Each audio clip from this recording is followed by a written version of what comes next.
Assalamualaikum warahmatullahi wabarakatuh. Saya Liza Kurnia Putri dari Prodi Parim 4C. Di sini saya akan menjelaskan tentang konsep kepribadian dan fitrah dalam pandangan psikologi agama. Kepribadian adalah metode berpikir manusia terhadap realita. Kepribadian juga merupakan kecenderungan manusia terhadap realita. Dan dengan arti yang lain, kepribadian manusia adalah pola pikir dan pola jiwanya. Istilah-istilah yang dikenal dalam kepribadian adalah yang pertama mentality, yaitu situasi mental yang dihubungkan dengan kegiatan mental atau intelektual. Yang kedua, individuality adalah sifat khas seseorang yang menyebabkan seseorang mempunyai sifat berbeda dari orang lainnya.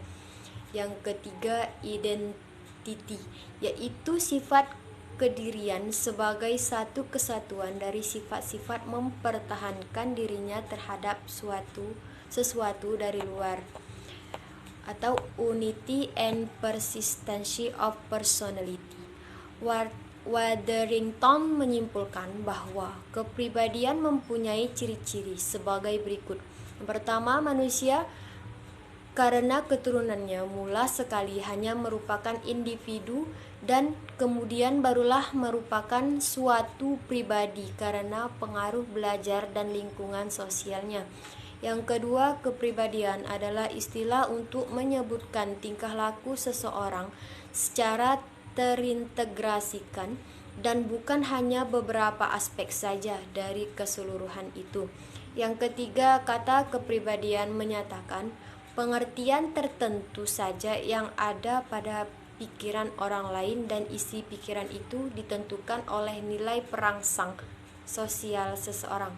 Keempat, kepribadian tidak menyatakan sesuatu yang bersifat statis seperti bentuk badan atau ras, tetapi menyertakan keseluruhan dan kesatuan dan tingkah laku seseorang. Yang kelima, kepribadian tidak berkembang secara pasif saja. Setiap orang mempergunakan kapasitasnya secara aktif untuk menyesuaikan diri kepada lingkungan sosial.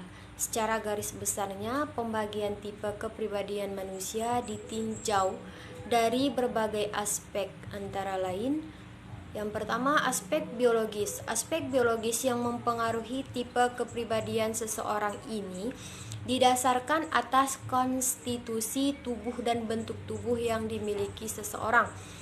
Tokoh-tokoh yang mengemukakan teorinya berdasarkan aspek biologis ini, antaranya yang pertama, Hippocrates dan Galenus mereka berpendapat bahwa yang mempengaruhi tipe kepribadian seseorang adalah jenis cairan tubuh yang paling dominan.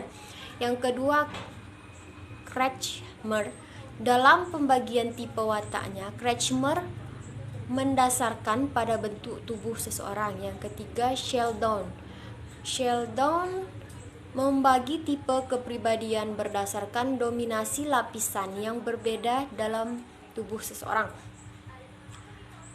Yang kedua, aspek sosiologi. Pembagian ini didasarkan kepada pandangan hidup dan kualitas sosial seseorang.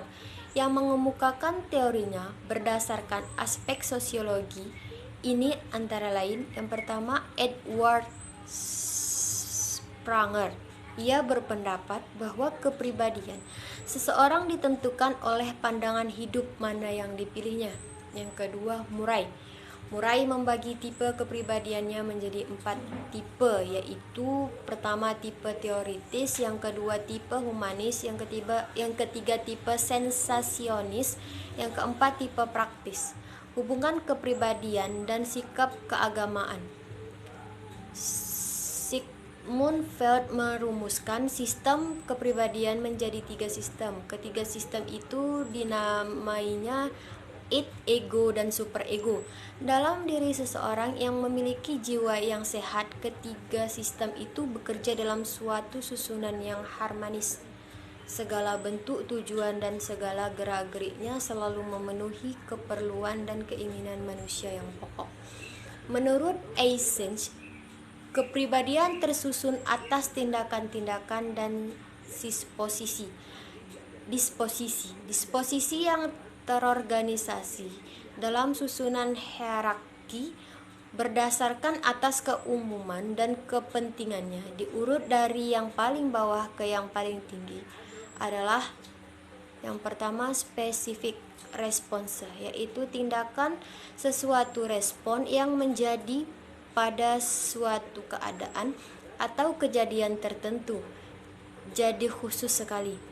Yang kedua, habitual response, mempunyai corak yang lebih umum daripada specific response, yaitu respon-respon yang berulang-ulang terjadi saat individu menghadapi kondisi atau situasi yang sama. Yang ketiga, traits, yaitu terjadi saat habitual respon yang saling berhubungan satu sama lain dan cenderung ada pada individu tertentu. Yang keempat, tipe, yaitu organisasi dalam individu yang lebih umum, lebih mencakup lagi. Menurut pendapat Sukamto MM, kepribadian terdiri dari 4 sistem atau aspek. Yang pertama, kalbu atau angan-angan kehatian. Kalbu adalah hati yang menurut istilah kata terminologis artinya sesuatu yang berbolak-balik, sesuatu yang lebih, berasal dari kata kalbu, artinya membolak-balikkan. Kalbu bisa diartikan hati sebagai daging sekepal, biologis, dan juga bisa berarti kehatian, nafsiologis. Yang kedua, fuad, perasaan hati nurani atau ulu hati. Fuad adalah perasaan yang terdalam hati yang sering kita sebut hati nurani atau cahaya mata hati dan berfungsi sebagai penyimpan daya ingatan. Yang ketiga, ego. Aku selalu pelaksana dari kepribadian. Ego adalah derivat dari kalbu dan bukan untuk merintanginya. Kalau kalbu hanya mengenal dunia sesuatu yang subjektif dan yang objek atau dunia realitas. Di dalam fungsinya, ego berpegang pada prinsip kenyataan atau reality principle. Yang keempat, tingkah laku atau wujud gerakan. Nafsiologi kepribadian berangkat dari kerangka acuan dan asumsi-asumsi subjektif tentang tingkah laku manusia, karena menyadari bahwa tidak seorang pun bisa bersifat objektif sepenuhnya dalam mempelajari manusia. Konsep fitrah secara bahasa, kata fitrah berasal dari kata fathara yang berarti menjadikan. Kata tersebut berasal dari akar kata al-fath yang berarti belahan atau pecahan.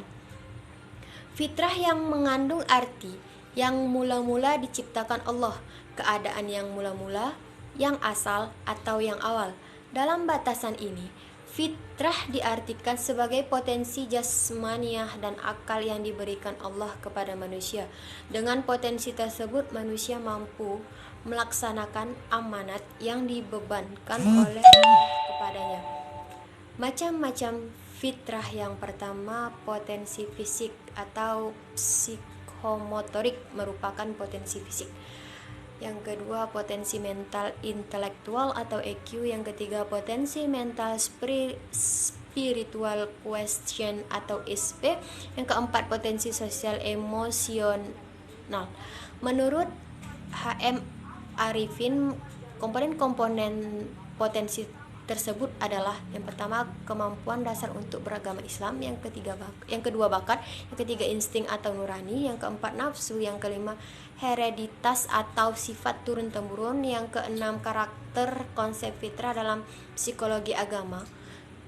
Konsep fitrah sebagai yang tergambar pada uraian di atas menunjukkan fitrah unik manusia, yang mana fitrah unik menjadi landasan bagi konstruksi psikologi Islam. Fitrah dan citra unik manusia dalam psikologi Islam dapat disederhanakan dalam beberapa poin. Yang pertama, manusia dilahirkan dengan fitrah yang baik seperti membawa potensi suci, berislam, bertauhid, ikhlas, mampu memikul amanah Allah Subhanahu wa taala. Yang kedua, selain jasad, manusia memiliki roh yang berasal dari Tuhan. Ruh menjadi esensi kehidupan manusia. Yang ketiga, melalui fitrah nafsani dalam psikologi Islam. Demikian penjelasan dari saya. Wassalamualaikum warahmatullahi wabarakatuh.